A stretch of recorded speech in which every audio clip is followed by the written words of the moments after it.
Hey everyone, welcome to class. This week is our last week on topical of lectures looking at demographic factors in this class. And starting next week, we'll start looking at structural factors and how those of things work together. But this week we are going to do our last of idea of what makes people different, unique, and how that can impact their health. This week, we're going to be talking about religion and non-Western medicine. They kind of go hand in hand. Not all non-Western cultures have the same ideas about religion that we do. Not all religions fit neatly within Western culture. And so that's why I have religion and culture of wrapped in together. They are distinct, and in some ways they can be very different. But for a lot of people's religion and cultural influences blend together. So when we think about of religion, what is religion even? Religion is a cultural system that is a set of designated behaviors, practices, morals, worldviews. Sometimes they're based on texts, other places, prophecies, ethics, organizations, things that relate to the human experience, but from a either supernatural or a transcendental way, maybe some spiritual elements. There's lots of different words to describe this feeling, meaning outside of human body kindness of stuff. But there's no real scholarly consensus on what precisely constitutes a religion. You could say that you're religious and make up your own religion, right? There's also ones that are worldwide of known. And so we don't really have a good concise way of saying here's all the things that you need to do to be a religion, and here's the things you need to not do to not be a religion. But when we think about it in broad spectrum of things, we often think of Christianity, Judaism, Islam, Hinduism, some of the other of big world religions, but there are other ones there. What we've seen in the United States is a rise in people who are unaffiliated in terms of religion. Now, this may mean that they are atheists and that they don't believe in a higher power, or it could be that they're agnostic, that they doubt or they don't know that there's a higher power. Or there's a lot of people who are just I'm spiritual in some way. The lecture slides for this week talk about the different perspective and different breakdown of different faiths within the United States. Again, like all the other of things we've talked about in this class, you can't possibly know every single religion in the entire world, but that doesn't mean that you can't think about religion and think about how people's belief systems impact their health.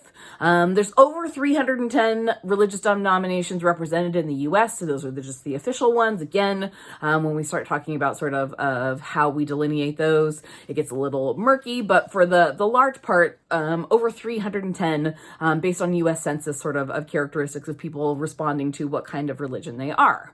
Now, when we think about non-Western medicine, again, there's no specific definition, right? Western medicine tends to be dominated by European and American cultural standards.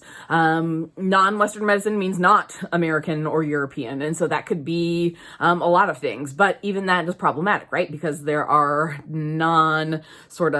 dominant culture Western people who still practice their things. They live in the West, so what does that mean?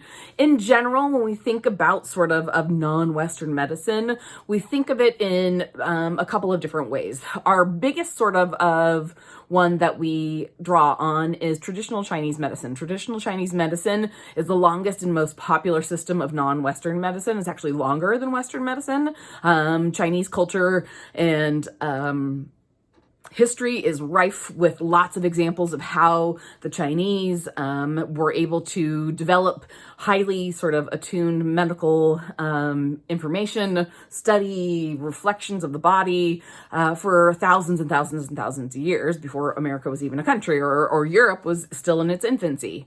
But since then, we've seen a lot of rise in other things. So complementary and alternative health. Complementary health is stuff that you use in addition to Western medicine. That's why it's called complementary, complements sort of Western medicine, what we think of. Alternative health is stuff that is used instead of Western medicine. Sometimes this is well researched and well known. Sometimes it's totally stuff that people just kind of make up and sell. This is often where things such as fish oil snakesmen or snake salesmen or other sort of terms come up. Both complementary and alternative medicine are largely unregulated and not standardized in any kind of oversight.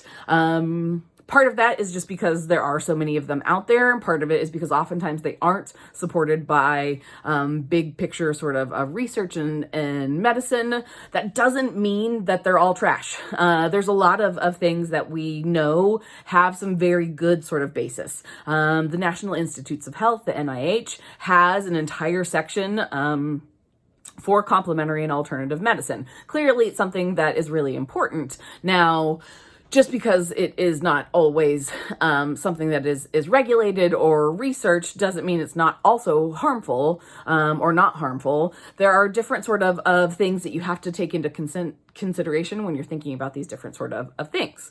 Now, there's a lot of cultural beliefs as well about sort of health and how people sort of conceptualize different ideas of these sort of things. And so there's a lot of ways in which Western medicine tries to push aside those sort of things. So thinking about body, mind, and spirit together. This week, there are several different videos that are going to talk about sort of these perspectives of religion and non-Western sort of medicine and how those impact people in terms of their health. A lot of the ways that health and religion have a big impact is thinking about sort of structural barriers that are in place in terms of people practicing their religion, but also receiving Western medical sort of treatment. So whether that means being able to take a placenta home after childbirth and be able to bury it because it's part of your religious or spiritual practice. A lot of hospitals in the past would be like, no, you can't do that. That's weird. And then people were like, yeah, but it's not for us and it's not hurting anybody. So why can't we? And so having to think about these different sort of structural barriers that were in the way that we've had to be able to move through to try and get these sort of things going on.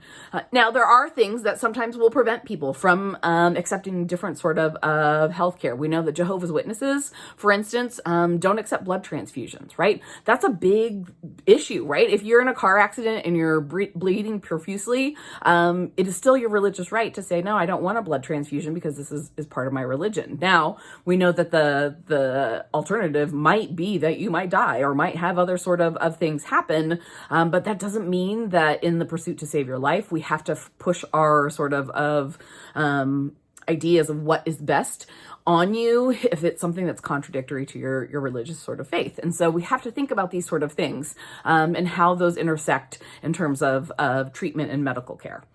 When we think about sort of non-Western medicine, there's a lot of different sort of things, wanting to try alternative treatments to sort of what is the standard Western sort of practice. Sometimes this is okay, right? If you have pain, rather than taking pain medication, maybe you want to try meditation. Maybe you want to try yoga. Not super controversial, right? But when we start to think about things like people who believe in sort of spiritual healing, for example, and kids. So maybe a kid has cancer and the parents are like, no, we're just going to pray that it gets better. Well, this is where we start to have some conflict of interest because the Western sort of medical tradition says like, yeah, praying isn't going to do anything. It's not going to fix you of a cancer that we know is science sort of based. But again, we can't violate people's sort of cultural beliefs and other sort of things to say, well, you're going to do this other sort of things. And so it's a really important sort of place where we have to think about all of these sort of things in a big picture perspective. So for this week's class activity, I want you to do that. There's a great website from a hospital in the Midwest that has the best sort of resource of information for different healthcare practices, different cultural practices, and how they might impact people's healthcare decision making. And so for this week, I want you to go to the link. It's on Blackboard. Pick out a religion that you know nothing about, right? I'm not going to know whether you do or not, but it's really more interesting if you do something about something you've never heard of. Pick one of those, read about it, and then I want you to pick one of the following health issues, either diabetes, infertility, a car wreck with major injuries, or sexually transmitted infections, and think about, if you were a person of this religion, how would that affect your medical decision making? Now, maybe in some ways it would have no effect. Maybe in some ways it would have a huge effect. Whatever it is that you choose, I want you to go through that. Tell me about the religion that you chose. What are sort of the main belief systems? And then how might that impact sort of your choices around whatever healthcare issue that you pick?